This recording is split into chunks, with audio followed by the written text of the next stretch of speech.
Salut à tous. Comment ça va? Moi, je vais super bien. Aujourd'hui, je fais cette vidéo pour parler de préjugés. Qu'est-ce qu'un préjugé, les conséquences et comment on peut bloquer les préjugés, arrêter de préjuger. C'est sûr que ça demande beaucoup de pratique. Et encore, même moi, encore aujourd'hui, j'ai de la misère à les bloquer à 100%. Hein, donc, je m'inclus là-dedans. Cette vidéo est pour moi aussi.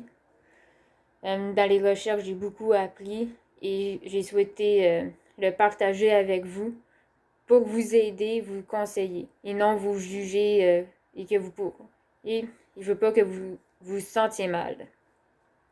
Sentiez mal, c'est vraiment pas mon but.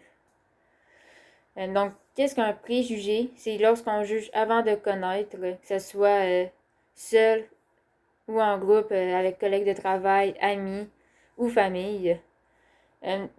C'est dur de briser un préjugé parce que c'est de quoi qui nous est enseigné depuis tout petit, que ce soit au niveau d'une personne ou même d'un groupe de personnes, peu importe quel groupe.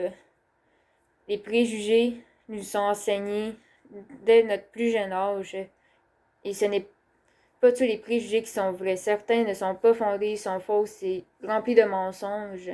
Et c'est ces préjugés-là que je souhaite briser. Et avec ma chaîne YouTube, tous les mensonges, je souhaite vraiment les briser. Donc la chaîne va servir à ça et parler de tabous que je vais parler dans le prochain épisode. Les conséquences que ça apporte, la plupart du temps, c'est néfaste parce que très rare que les préjugés qu'on a sont positifs. Très souvent, hein, c'est de quoi qui rabaisse une personne, un groupe de personnes. Ça fait l'exclusion, donc le rejet. Ça peut emmener, la personne peut ressentir la honte. Et du coup, sa confiance va chuter. Et chuter vraiment en bas. Et ça coupe aussi la communication parce que, comme les préjugés, la plupart du temps, sont mauvais, on n'est pas porté à aller voir la personne pour apprendre à le connaître. Donc, on le rejette, on l'exclut de la société, de notre cercle d'amis. Donc, les 3 conseils que je peux vous donner et que j'ai trouvé, ça serait de prendre son temps avant de juger. Juste le fait de se demander si nous, on aimerait être jugé comme on allait le faire. Bien souvent, ça met un stop à ce qu'on était pour penser parce que personne aime être rabaissé. Donc, du coup, en prenant notre temps et réfléchir, le stop, la part du temps, se fait automatiquement.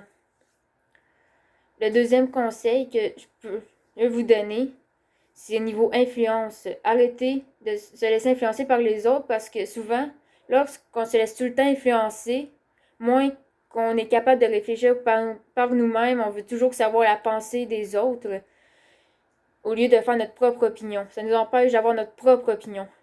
Mais si vous décidez d'arrêter de vous laisser influencer, plus que vous allez empêcher de vous laisser influencer, plus que vous êtes capable de faire votre propre idée, passer par vous-même, créer vos propres opinions et les défendre. Donc, si quelqu'un décide de parler, je sais pas moi, de Nobel de façon négative, ben, pas besoin de. Vous n'êtes pas obligé de l'écouter. Vous pouvez juste faire comme non. Vous pouvez même l'empêcher d'en parler. Vous pouvez juste dire non, je préfère faire ma propre opinion. Au lieu de t'écouter. Vous pouvez refuser d'écouter la personne. Je pense qu'en fait, la seule fois que je pense qu'on devrait écouter une personne, en fait, écouter, c'est lorsque tout le monde dit que la personne a blessé beaucoup de gens, qui se sont fait blesser par cette personne-là. Là, d'après moi, ça serait plus signal d'alerte. Mais la plupart du temps, les gens se contredisent, n'ont pas la même opinion, et ça apporte des débats. Vous n'êtes pas obligé d'en faire partie si vous ne connaissez pas la personne, vous n'êtes même pas obligé d'écouter le débat. Vous pouvez juste être en mode, je vais aller faire mon opinion, puis ce que vous en pensez, j'en ai rien à faire. Ah, parce que moi, je veux apprendre à la connaître. Et souvent, vous allez découvrir que la personne a beaucoup à vous emmener à apprendre. Et pareil inversement, que vous aussi, vous pouvez lui apprendre et emmener beaucoup de choses. J'aime bien un verbe qui dit que si on se serait arrêté à l'apparence d'une huître, jamais on aurait découvert la perle qui est à l'intérieur. Eh bien, je pense que ça peut s'appliquer vraiment aux personnes aussi. On va toujours juger à l'apparence et du coup faire un peu de recul, soit par peur, soit parce que par peur dans le fond de l'inconnu. Les humains souvent vont avoir peur de l'inconnu, de ce qu'ils ne connaissent pas, et donc ils vont hésiter de sortir dans la zone de confort, mais souvent on manque de belles choses. Alors juste arrêtez de vous laisser influencer puis commencez à faire vos propres opinions.